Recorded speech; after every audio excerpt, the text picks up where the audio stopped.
धर्मेंद्र प्रधान के बाद अगला इस्तीफा किसका होगा? सबसे बड़ा सवाल युवाओं के मन में चल रहा है, क्योंकि एक इस्तीफा तो हो चुका है, लेकिन एक इस्तीफा से काम चलने वाला नहीं है, क्योंकि इस सरकार में बहुत ऐसे भ्रष्ट मिनिस्टर बैठे हैं जिन्होंने देश को लूटा है, देश की छवि को धूमिल किया है और अपने खजाने को, अपने तिजोरी को भरा है।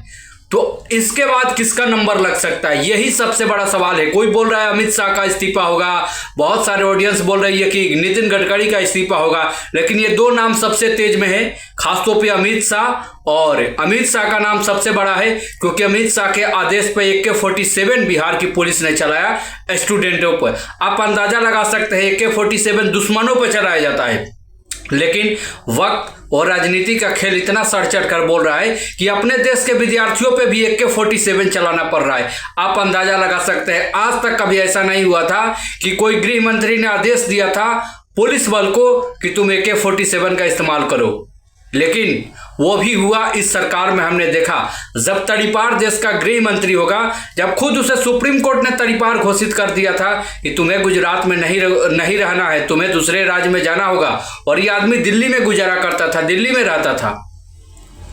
आप अंदाजा लगा सकते हैं, अगर वैसा आदमी, गुंडा प्रवृत्ति का आदमी जो हमेशा तोड़ने की बात करता हो, जोड़ने की बात ना करता हो, अगर वैसा आदमी गृह मंत्री रहेगा हिंदुस्तान का, तो यही सब दिन देखने को मिलेंगे। AK-47 से कोई बड़ा बंदूक होगा तो वो भी पुलिस बल चलाएगा, आने वाले दिन में आपको देखने को मिलेगा। लेकिन जिस तरह से धर्मेंद्र प्रधान पे देश के युवाओं ने, बुद्धिजीवी लोगों ने दबाव बनाया, प्रेशर बनाया और इस्तीफा हुआ, ठीक उसी प्रकार से इस आदमी का भी इस्तीफा होना चाहिए और नितिन गडकरी जैसे भ्रष्ट मिनिस्टर का भी इस्तीफा होना चाहिए।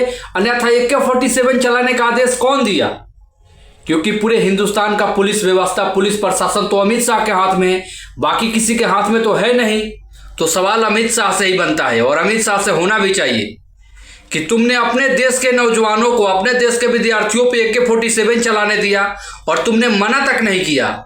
ये आदेश दूसरा कोई दे ही नहीं सकता है, दो ही आदमी दे सकता है, या तो मोदी दे सकता है या अमित शाह दे सकता है, लेकिन ज्यादा संभावना है कि अमित शाह ने दिया था। तो नैतिकता के आधार पर अमित शाह को इस्तीफा देना चाहिए। और कल लोकसभा में पूरे दिन इसी विषय पे चर्चा हुई और राहुल गांधी का एक लंबा प्रेस कॉन्फ्रेंस भी आया था कि मैंने सरकार को चलाया है, मैं जानता हूं किसके आदेश पे काम होता है।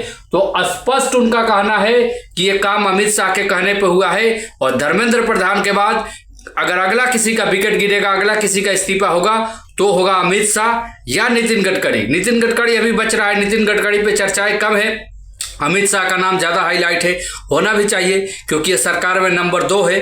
तो दोस्तों, आपको क्या लगता है? अपनी राय जरूर दीजिएगा और हमारे चैनल को ज्यादा से ज्यादा सब्सक्राइब कीजिएगा, लाइक कीजिएगा, शेयर कीजिएगा। मिलते हैं नेक्स्ट वीडियो के साथ।